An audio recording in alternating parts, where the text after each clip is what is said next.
Okay, I'm taking another week on remembering our roots regarding character, because the way we approach character, very so deliberately and so focused, is rather unique. At least I'm not aware of any school that does it the way we do, because we feel it's so critical. It's so important. You can't just talk about it. You've got to make something happen in the children.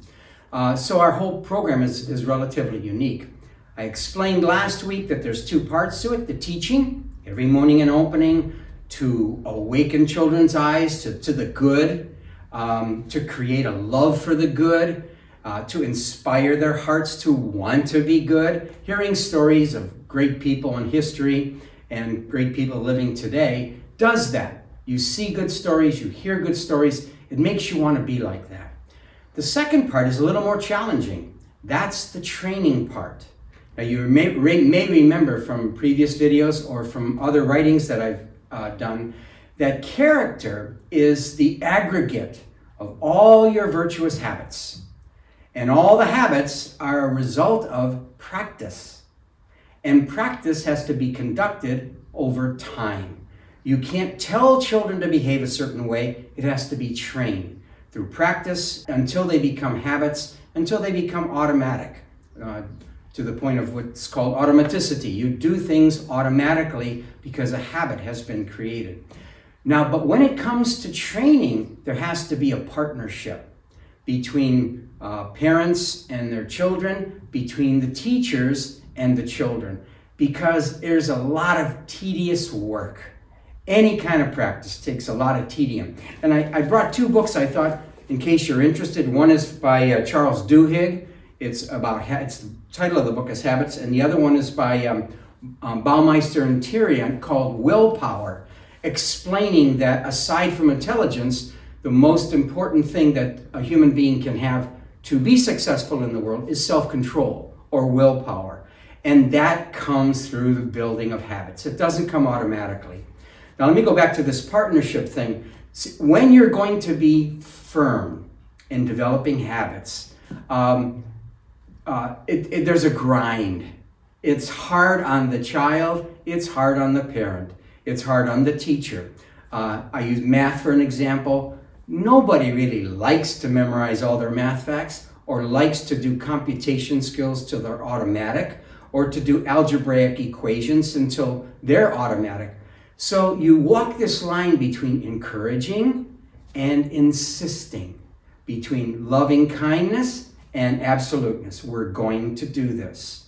I used to call my times with math students when we practiced our math facts, I called it grunt time. And they'd say, oh, guess what, guys? It's grunt time.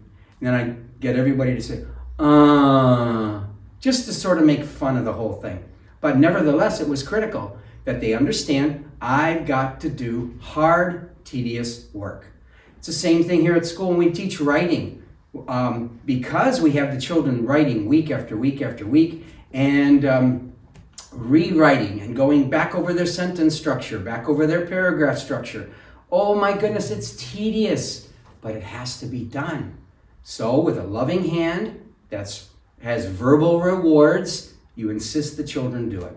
And I think if any of you passed through History Day, you saw the same thing. Poor old Mr. Perino and Mr. Boyer, sometimes they just have to drag those children to the finish line to complete their projects.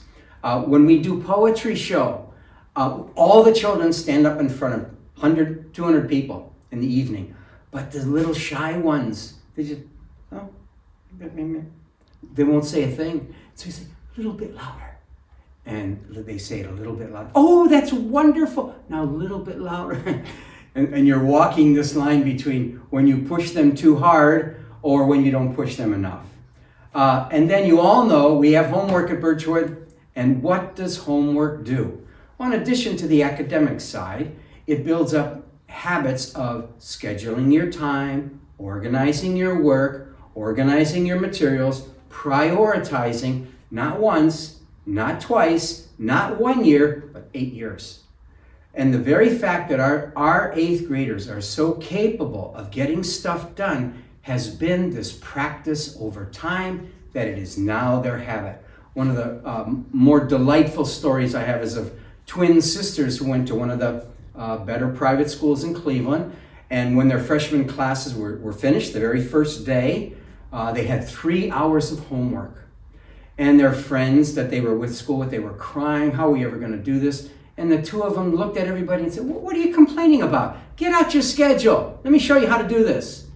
It was their habit. It was their practice. So they had that character of industry because it had been built over so many times. So look, while you're wrestling with your children, whether it's math facts or getting their homework done or writing their story once again, guess what? With this process, we win.